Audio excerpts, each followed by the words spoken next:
But the military's explanation for the events of that night are almost more extraordinary than the claims being made by the UFO researchers. What happened was that on the 20th January 1996, there were violent storms in Varginha, here in Três Corações. We were having a ceremony. We also had to send some truck for maintenance while they were still under guarantee. So we sent 2 trucks into Varginha for this to happen. To further complicate the story, there were more coincidences relating to the events.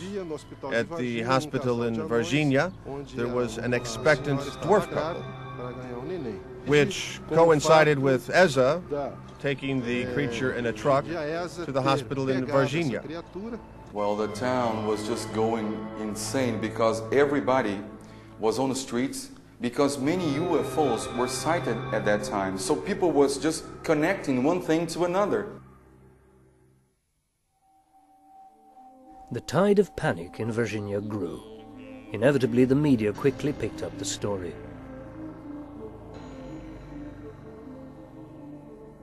The press got involved in the first day.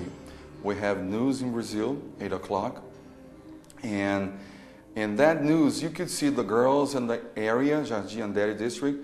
So the press was trying to give information to the public in the first day. And I think they were on our side since the very beginning, which is not common, as we know, in other places. The press is very skeptical. In general, the major circulation newspapers and magazines, and the national wild TV programs, radio programs, whatever, they all gave us all support. The original Roswell expert, Stanton Friedman, appreciated the media's attitude. The Brazilian press played Varginha pretty straight. There's a long article in a weekly news magazine here. I think that encouraged a lot more witnesses to come forward, and that's good. Anytime the press is fair, not biased pro, but fair, treat it the same way you would any other story, a significant news story. That encourages people to come forward.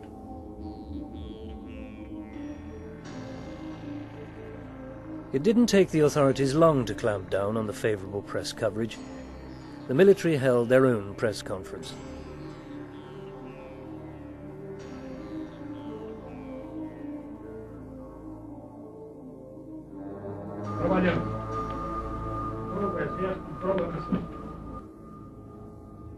When the reporters and the whole press jumped on them, they refused to answer anything, and they said also you cannot film from the streets our facilities. And they started to frighten the reporters, like, you're going to have a problem. You can't do this, you can't do that. Some of the gentlemen who performed the capture came to us and gave a full report of what's going on. Now, it's not second-hand report. Those reports came from people who actually helped to capture, to hold the creatures. So this is the best report someone can have. We believe that if this case is definitely proved to be true, then it is as important, if not more important, than the case of Roswell. I wish the Americans have a report of someone holding the Roswell creatures back 50 years ago. The notion that the Varginha case is the Brazilian Roswell isn't too far off the mark. I mean, it's got involvement of medical people, of military people, of a number of local witnesses, plus more sophisticated witnesses.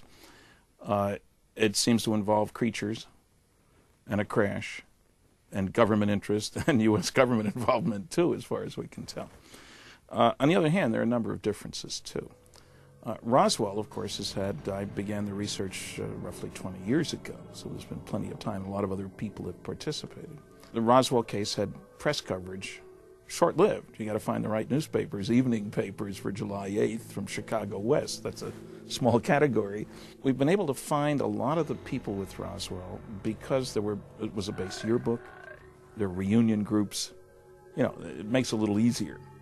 An important thing is that we have the testimony from big-shot military people, if you want. We don't have that yet, to the best of my knowledge. Open, sworn testimony from important military people involved in the case. It was a lawyer, Ubirajara Rodriguez, who was the first person to break the story. What we can say from the evidence, the maximum we can say, is that there is not the slightest bit of doubt that everything did happen. We say this not only because we have heard from people from the town who were indirectly involved, but with people who participated in the principal events. Although medical staff and the military have given first-hand testimony to researchers, they are unwilling to reveal their identities. Espero que você entenda. Se você mencionar meu nome, eu serei apagado do mapa. One of the soldiers was carrying a sack where, as far as I could make out, something was moving inside.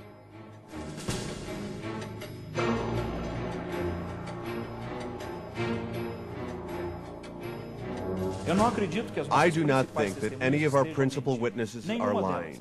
None of them, not the civilians or the military. The statements are concrete, and I believe in the sincerity of all of them. Well, it was very hard for me to get all this military personnel to give me information, but I got it. And I'm not talking about only soldiers, I'm talking about high-ranking people. I'm talking about lieutenants, majors, captains, sergeants.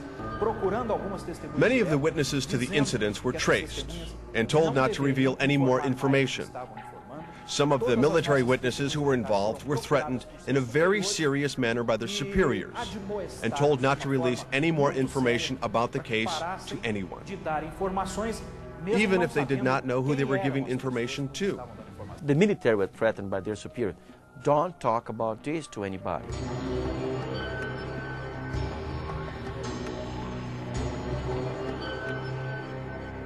But they all told me the same thing, the characteristics, the whole operation, time, who was involved, who was coordinating, what kind of equipment was used. So they all confirmed everything. One nurse who has been working for the same institution, for the same hospital for over 20 years, was threatened. The principal called her and said, hey, you're not supposed to talk about this to anybody, because if you do, you better start looking for another job.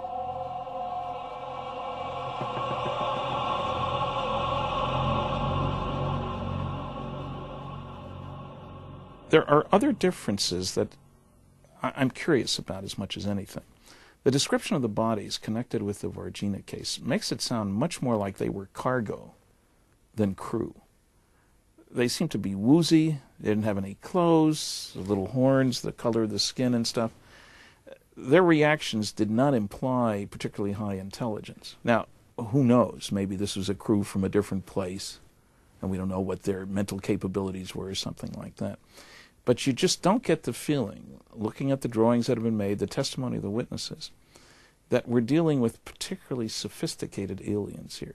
And I can imagine a cargo craft that ran into some kind of a problem, pilot error is common apparently, in which these guys were set loose and weren't really the operators of the craft. Now with Roswell, I don't have that indication. The bodies seem to be directly connected with the craft, one-piece spacesuits. I'm not saying being nude means anything particularly here, but just a different level of sophistication. I'd also like to know, something we didn't have any capability of doing back in '47, observations of things crashing from the sky, that is, spy satellites.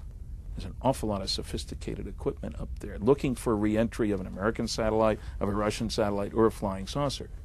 So, did we know it was coming down? Was word sent to the Brazilian Air Force? What's the involvement of the American government? Brazilians don't have a lot of spy satellites up there, but the American and Russian governments do.